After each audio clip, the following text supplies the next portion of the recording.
Διαμέρισμα πρώτου ορόφου στο Παλαιό Φάληρο, στο κεντρικό σημείο, στο πολυκατοικία του 2005.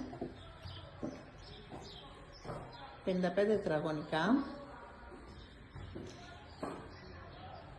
Έχει φυσικό αέριο, κεντρική εγκατάσταση και αυτονομία. Συναγερμό, τέτες ηλεκτρικές, αλουμίνια μεσίτες. Μεγάλο μπαλκόνι που δίνει πίσω στο κήπο, συνορεύει με το σχολείο. Δεν θα κλείσει ποτέ αυτή η ανοιχτοσιά, απεριόριστη θέα. Ηλεκτρικό τζάκι.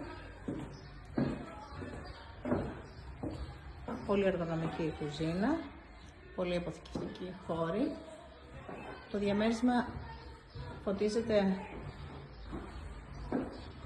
πολύ καλά σε όλους τους χώρους του και το μπάνιο δεν έχει φωταγωγούς. Όλα έχουν φυσικό φως, κρεβατοκάμαρα αρκετά μεγάλη. Έχει πατάρι και αποθήκη στο υπόγειο, 4 τετραγωνικά και πάρκινγκ υπογείου. Το μπάνιο, μικρή μπανιέρα, παράθυρο, χώρος για πλυντήρι. Γκρίνα πατώματα σε αρεστή κατάσταση, τρίφυλλη ντουλάπα, καθαρή, ευρύχωρη. Το σπίτι είναι έτοιμο να κατοικηθεί, δεν χρειάζεται ούτε βάψιμο. Πύρη για επιπλέον ασφάλεια στα αλουμίνια.